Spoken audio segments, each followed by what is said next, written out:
मैदान में उपस्थित भाई और बहनों, मंच पर उपस्थित गुजरात के युवा नेता, लोकप्रिय नेता और गुजरात के घर घर में टीवी एंकरिंग के जरिए अपनी पहचान बना चुके भाई यशोदान गढ़वी जी, मंच पर उपस्थित हमारे खेड़ा ब्रह्मा के आम आदमी पार्टी के कैंडिडेट और अरविंद केजरीवाल जी के मजबूत सिपाही विपिन चंद्र भाई जी, जिला प्रधान रमेश सलाट जी, यहां पर उपस्थित सभी आम आदमी पार्टी के कार्यकर्ता, तलोद के जनता, मैं बहुत बहुत शुक्रगुजार हूं आप लोगों का कि आप सब लोग यहां इस सभा में आए। मैं यशोदान भाई की तरह से शानदार गुजराती में आपसे बात नहीं कर सकता, ये मेरी गरीबी है। मैं गरीब हूं, इस गरीबी के लिए मुझको माफ कीजिएगा। मैं हिंदी में सोचता हूं, हिंदी में बात रखूंगा, चलेगा? ये आपकी अमीरी है कि आप गुजराती और हिंदी दोनों समझते हो। मैं तो दिल्ली से आया हूं। अरविंद केजरीवाल यशोदान जी की तरह पत्रकार था एक टीवी चैनल में। अरविंद केजरीवाल जी ने कहा ये पत्रकारिता तो सब लोग करते रहेंगे, आओ आंदोलन करते हैं। आंदोलन में आ गए। जनता ने कहा कि आंदोलन से काम नहीं चलेगा, क्योंकि जब आंदोलन करके इन नेताओं को जाके कहते हैं अच्छे स्कूल बनवाओ, अच्छे अस्पताल बनवाओ, तो ये नेता कहते हैं अगर अच्छे स्कूल और अस्पताल चाहिए तो अपने आप नेता बन जाओ, ऐसे थोड़ी नेता बनते हैं। तो अरविंद केजरीवाल जी बोले चलो नेता बन जाते हैं। और आज हमारा नेता बनना या ना बनना इंपॉर्टेंट नहीं है। यहां जितने आम आदमी पार्टी के लोग खड़े हैं, इनका है नेता बनना, एमएलए बनना, मिनिस्टर बनना इंपॉर्टेंट नहीं है। इंपॉर्टेंट ये है कि तलोद का सरकारी स्कूल प्राइवेट स्कूल से बेहतर होना चाहिए कि नहीं होना चाहिए, ये बताओ। तलोद का सरकारी अस्पताल प्राइवेट अस्पताल से अच्छा होना चाहिए कि नहीं होना चाहिए, ये बताओ। हमने दिल्ली में यही किया है। दिल्ली में 30% लोग अमीर लोग रहते हैं और 70% लोग झुग्गियों में रहते हैं। अनऑथराइज कच्ची कॉलोनी बोलते हैं वहां पे उनको, उसमें रहते हैं। ये अनऑथराइज कॉलोनी में रहने वाली जनता, गुजरात से भी जाते हैं लोग, बिहार से आते हैं, छत्तीसगढ़ से आते हैं, अलग अलग जगह से जाते हैं। वहां जो झुग्गियों में रहते हैं, कच्ची कॉलोनियों में रहते हैं, उनके पास इतना पैसा नहीं होता कि महंगे महंगे प्राइवेट स्कूलों में अपने बच्चों को पढ़ा लें, महंगे महंगे प्राइवेट अस्पतालों में अपने लोगों का इलाज करा लें। तो सरकारी स्कूल वहां भी बर्बाद कर रखे थे। जनता ने फैसला दिया 2015 में अरविंद केजरीवाल जी को मुख्यमंत्री बनाया और उसके बाद अरविंद केजरीवाल जी ने मुझको एक बात कही। मैं शिक्षा मंत्री हूं, वहां का फाइनेंस मिनिस्टर हूं। उन्होंने मुझको एक चीज बोली। मैंने उनसे पूछा सर डायरेक्शन क्या है आपकी, निर्देश क्या है अपने मंत्री को? बोले अगर स्कूल बनवाने में और पुल बनवाने में अगर पैसा कम हो और स्कूल बनवाने में और पुल बनवाने में चुनाव करना हो कि एक बनवाना है तो स्कूल बनवा देना, बच्चे पढ़ लिख गए तो पुल तो अपने आप बनवा लेंगे। ये राजनीति अरविंद केजरीवाल जी ने दी है इस देश को। उस राजनीति पे काम करते हुए पिछले 7 साल में दिल्ली में इतने काम हुए कि 2020 में जब दिल्ली का दूसरा चुनाव हुआ अरविंद केजरीवाल जी के लिए, तो अरविंद केजरीवाल जी देश के पहले ऐसे नेता हैं जिन्होंने जनता के बीच जाके कहा कि भाइयों बहनों, अगर मैंने काम किया हो तो वोट देना, नहीं तो वोट मत देना, वापस भेज देना। आज तक कोई नेता नहीं कहता ऐसा।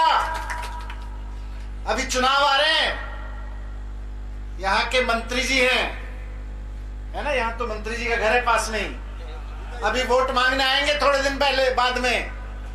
उनसे पूछ लेना कि मंत्री जी क्या इस बार ये फॉर्मूला लगा दें कि काम किया हो तो वोट देना, नहीं तो मत देना। मंच पे खड़े होकर मंत्री जी से एक बार कहलवा देना। भाजपा के मंत्री में किसी में हिम्मत नहीं है जो मंच पे खड़े होकर एक बार भी गलती से बोल सके कि काम किया हो तो वोट देना, नहीं तो नहीं देना। ये अरविंद केजरीवाल जी ने एक मंच पे नहीं, 2020 में हजारों मंच पे ये बात कही और दिल्ली की जनता ने कहा केजरीवाल ने काम किए हैं, इसलिए केजरीवाल को दोबारा लेके आएंगे। क्या किया केजरीवाल जी ने? केजरीवाल जी ने स्कूल इतने शानदार कर दिए कि आज दिल्ली के सरकारी स्कूल प्राइवेट स्कूलों जैसे हो गए। वही शानदार बिल्डिंग, वही शानदार पढ़ाई, और बल्कि पढ़ाई तो ऐसी हो गई कि प्राइवेट स्कूल में पढ़ने वालों के बच्चों को कोटा में जाके कोचिंग लेनी पड़ती है आईआईटी और मेडिकल में जाने के लिए। दिल्ली के सरकारी स्कूलों में एक इस बार अभी थोड़े दिन पहले मैं मिला, 4-8 दिन पहले ही, चप्पल की फैक्ट्री में, हवाई चप्पल बनाने की फैक्ट्री में काम करने वाले दिहाड़ी मजदूर का बेटा अरविंद केजरीवाल जी की वजह से पढ़ के आज आईआईटी में गया है। प्रेस करने वाले का बेटा, दिल्ली में प्रेस करने वाले होते हैं, प्रेस करने वाले का बेटा मुंबई की आईआईटी में एरोनॉटिक, हवाई जहाज बनाने वाली एक इंजीनियरिंग होती है, मैं मोटे तौर पे बता रहा हूं, एरोनॉटिक इंजीनियरिंग कर रहा है आईआईटी मुंबई से। जिस बच्चे के मां बाप 10 साल पहले मर गए, उसका भाई दिल्ली में उसको 8,000 रुपए की दिहाड़ी पे काम करके उसने अपने छोटे भाई को पढ़ाया।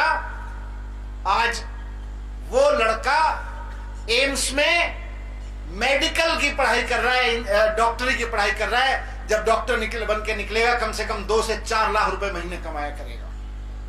ये अरविंद केजरीवाल जी ने करके दिखाया। सरकारी स्कूल शानदार कर दिए, प्राइवेट स्कूलों को फीस नहीं बढ़ाने दी, ये केजरीवाल जी ने करके दिखाया। केजरीवाल जी ने करके दिखाया कि सरकारी अस्पताल इतने शानदार हो गए कि प्राइवेट जैसे हो गए, और मोहल्ला क्लिनिक बना दिए गली गली, मोहल्ले मोहल्ले में, ताकि हर मोहल्ले में लोगों को अपने छोटे छोटे इलाज कराने के लिए इधर उधर ना भागना पड़े।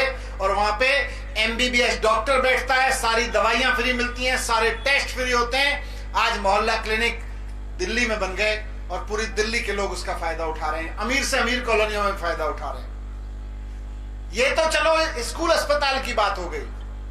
दिल्ली में 2015 में जब हमारी सरकार आई थी तो बिजली आती थी 4 घंटे, 10 घंटे, 8 घंटे। दिल्ली में जनरेटर, इन्वर्टर खूब बिकते थे। लेकिन 2 साल केजरीवाल जी इंजीनियर हैं, 2 साल मेहनत की, दिमाग लगा लगा के आज दिल्ली में 24 घंटे बिजली आती है और बिजली 0 बिल आते हैं बिजली के। वहां पे अरविंद केजरीवाल जी से कुछ महिलाओं ने कहा कि भैया हम काम पे जाते हैं, कोई घरों में काम करती है, कोई दफ्तर में काम करती है, कोई दुकान में, मार्केट में काम करती है, हमको बस का किराया बहुत देना पड़ता है। केजरीवाल जी ने कहा कि मैं बहनों के लिए पूरी दिल्ली में बस हमेशा के लिए फ्री कर देता हूं। सारी दिल्ली में बसों में महिलाएं कहीं भी जाएं, ऐसी ऐसी महिलाएं जो कहीं नहीं जाती नौकरी वोकरी करने, वो भी अपनी 4 सहेलियों के साथ, बूढ़ी बूढ़ी महिलाएं कहती हैं चलो संडे को दिल्ली का फलाना मंदिर देख के आते हैं, चलो दिल्ली का बिरला मंदिर देख के आते हैं, चलो इस बार कालका जी का मंदिर देख के आते हैं। संडे के संडे मंदिर देखने के लिए निकलने लगे हैं। क्यों? क्योंकि फ्री, नहीं तो 50-100 रुपए खर्च हो जाते थे टिकट पे। ये सारे काम किए और आज दिल्ली में कोई आदमी बीमार पड़े तो या तो उसका शानदार इलाज सरकारी अस्पताल में होता है, लेकिन केजरीवाल जी ने देश में पहली ऐसी शानदार स्कीम बनाई है कि अगर सरकार किसी आदमी का प्राइवेट अस्पताल, गवर्नमेंट अस्पताल में इलाज ना करवा पा रही हो, मतलब कोई आदमी जाए, उसका ऑपरेशन होना है, उसका कोई टेस्ट होना है, वहां पे बोलेंगे 30 दिन बाद आना, 4 महीने बाद आना, तो अब दिल्ली में किसी को इंतजार नहीं करना पड़ता। सरकारी अस्पताल में जाओ, अगर वहां पे लाइन लंबी है कि 30 दिन बाद आना, किसी भी चीज के लिए आपको कोई डॉक्टर कह रहा है 30 दिन बाद आना, तो अब डॉक्टर ये नहीं कहता 30 दिन बाद आना, बोले यहां तो 30 दिन के लिए लाइन लगी हुई है, आप ऐसा करो, आपका इलाज हम प्राइवेट अस्पताल में करवा देते हैं, उसके इलाज का सारा खर्चा सरकार उठाती है।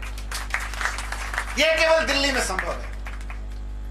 आज केजरीवाल जी ने दिल्ली में जो करके दिखाया, उसको देख के पंजाब के लोगों ने केजरीवाल जी पे भरोसा करके आज वहां सरकार बनाई 6 महीने के अंदर अंदर पंजाब में भी बिजली के बिल जीरो आने लगे। 51 लाख लोगों के बिजली के बिल जीरो आए।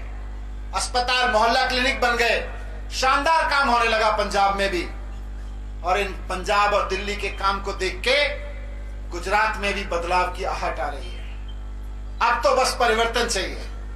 गुजरात में भी लोग कह रहे हैं कि अब परिवर्तन चाहिए। 27 साल से देख रहे हैं बीजेपी को हराने के चक्कर में, बीजेपी को हटाने के चक्कर में कांग्रेस के कुछ एमएलए जीत जाते हैं, बाद में बीजेपी की सरकार बनवाते हैं, बीजेपी के काम आते हैं वो। 27 साल से लोग देख रहे हैं। स्कूल नहीं बनवाए इन्होंने, अस्पताल नहीं बनवाए, लेकिन जब केजरीवाल जी ने गुजरात में आना शुरू किया और गुजरात के लोगों ने देखना शुरू किया कि यार अगर दिल्ली में स्कूल हो सकते हैं, मोहल्ला क्लिनिक हो सकते हैं, बिजली फ्री हो सकती है, पंजाब में हो सकते हैं, तो गुजरात में क्यों नहीं हो सकते? यहां तो 27 साल से सरकार चल रही है इन लोगों की। तो पहली बार अमित शाह जी किसी सरकारी स्कूल में पहुंचे अपनी जिंदगी में। आपने कभी देखा? आपने 27 साल हो गए उनको यहां की राजनीति में, कभी देखा अमित शाह जी का कोई फोटो किसी सरकारी स्कूल में? जब गुजरात की जनता कहने लगी हमें केजरीवाल जी जैसे स्कूल चाहिए, इस बार केजरीवाल के साथ चलेंगे, तो अमित शाह जी जाके एक सरकारी स्कूल में फोटो खिंचाने के लिए खड़े हो गए। बोले हमने भी स्कूल बनवाए हैं, ध्यान रखना। नहीं तो स्कूल की बात नहीं करते थे, अस्पतालों की बात नहीं करते थे, बिजली के बिल की बात नहीं करते थे, बल्कि मजाक उड़ाते थे। बोले ये तो केजरीवाल फ्री की रेवड़ी बांट रहा है। केजरीवाल का मजाक उड़ाते थे केजरीवाल जी का कि ये तो फ्री में लुटा रहा है जनता को। केजरीवाल जी ने कहा भाई ये मंत्रियों के घरों में बिजली के लाखों लाखों रुपए के बिल आते हैं फ्री में, आम जनता को फ्री में दे रहा हूं तो क्या फर्क पड़ रहा है? जनता टैक्स दे रही है, फ्री में थोड़ी दे रहा हूं। आदमी नहाने के लिए साबुन की बाटी खरीद के जाता है तो उस पर भी टैक्स लेता है, दे के आता है।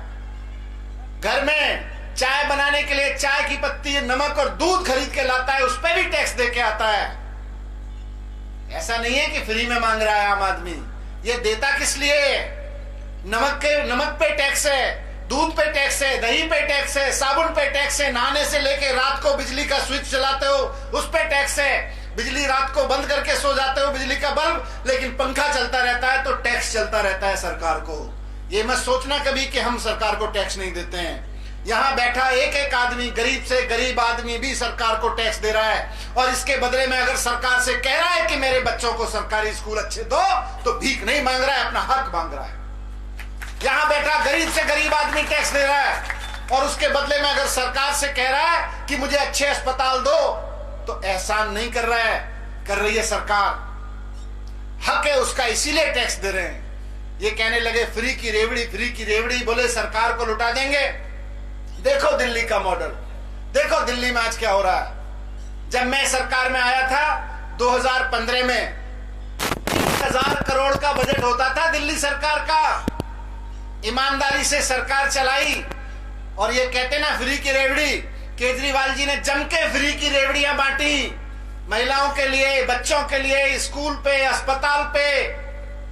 और सरकार का बजट, सरकार को जो टैक्स आता है, बिना टैक्स बढ़ाए सरकार का टैक्स आ गया 70,000 करोड़ रुपए, 75,000 करोड़ हो गया पिछले साल के। जब आप जनता पे खर्च करते हो तो जनता टैक्स देती है, और जब आप जनता से बचा के अपने दोस्तों पे खर्च करते हो तो वो स्विस बैंकों में ले जाते हैं, वो टैक्स में भी नहीं आते और वो जनता के पास भी नहीं आते।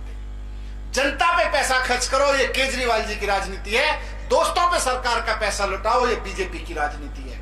27 साल से आपने इस राजनीति को झेला है क्योंकि आपके पास विकल्प नहीं था।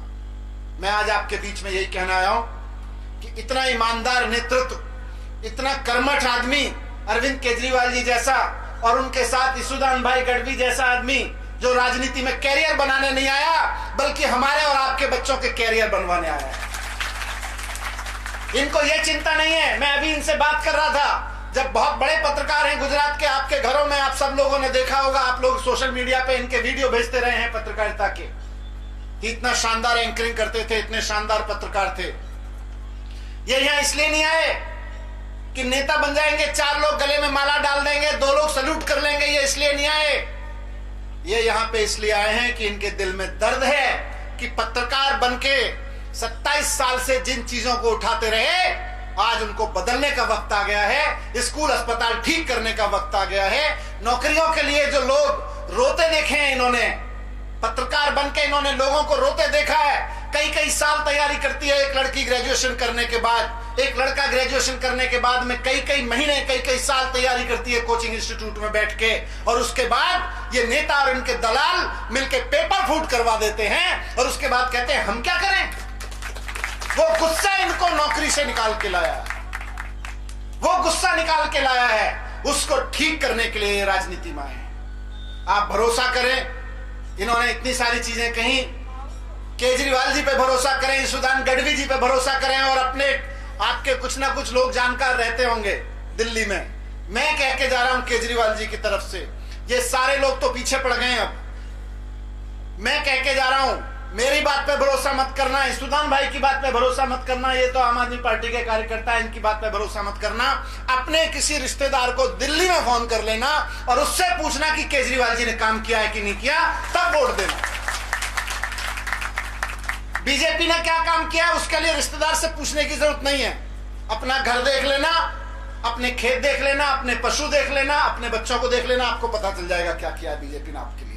केजरीवाल जी ने दिल्ली के लिए क्या किया है, पंजाब के अब नई सरकार वहां पे पंजाब के लोगों के लिए क्या कर रहे हैं, किसी को एक फोन करके पूछ लेना। अभी जब केजरीवाल जी के ऊपर जनता भरोसा करने लगी है और गुजरात में आज ये आवाज उठने लगी है कि हमें भी केजरीवाल की राजनीति चाहिए, उन्होंने कहा हम स्कूल ठीक करा देंगे, 5 साल से ज्यादा नहीं लगेंगे स्कूल ठीक कराने में, सारे 5 साल से ज्यादा नहीं लगेंगे अस्पताल ठीक कराने में, और सरकार बनते ही ये पेपर फूटना बंद कर देंगे। इसके लिए तो 5 दिन की भी जरूरत नहीं है, 5 घंटे के अंदर अंदर ऐसी व्यवस्था कर देंगे कि अगला पेपर ना फूटे। गुजरात के सरकारी कर्मचारी दुखी हैं, पुलिस वाले दुखी हैं, बस वाले दुखी हैं। आज मैं अभी रोड शो निकाल रहा था, वहां पे बस वाले जितने जा रहे थे, सारे बस वाले कह के जा रहे थे हमारे लिए केजरीवाल जी ने कह दिया है हम केजरीवाल जी के साथ हैं। सारे बस वाले कहते हुए जा रहे थे। जहां जाता हूं सरकारी कर्मचारी मिलते हैं, सब कहते हैं कि जी केजरीवाल जी ने हमारी सुनी है। अरे 27 साल से इस राज्य में एक सरकार चल रही है, वो किसी कर्मचारी की सुनने को तैयार नहीं है। जो सरकार अपने सरकारी कर्मचारी की सुनने को तैयार नहीं है, वो आम जनता की क्या सुनेगी। आम जनता की तो उसको चिंता ही नहीं है। तो आज कर्मचारी को सुनने वाली सरकार लाने की जरूरत है। कर्मचारी भी हमारे ही घरों में से किसी में गया बेटा है, वो कोई आसमान से थोड़ी आया है। यहां जितने लोग बैठे हैं वहीं से किसी ने पुलिस वाला दिया है, किसी ने बस वाला दिया है, किसी ने सैनिक दिया है, कहीं पे इन्हीं घरों से तो निकल के गए हैं, इन्हीं किसान और मजदूरों के घरों से निकल के गए हैं। उनके लिए भी करने की जरूरत है। आज केजरीवाल जी ने कहा है कि 5 साल के बाद एक भी कर्मचारी को इस तरह की कोई शिकायत नहीं रहेगी जो 27 साल से लोग लड़ रहे हैं छोटी छोटी चीजों के लिए। तो मैं आपके बीच में इतना ही कहने आया हूं कि इस बार झाड़ू की सरकार, अब की बार झाड़ू की सरकार। बहुत देख लिया 27 साल से बार बार कमल की सरकार। इन्होंने दोस्तों के घर और कमलम बनाने के अलावा कुछ नहीं किया। कमलम से शानदार स्कूल ना बनवा दे तो कहना क्या किया था।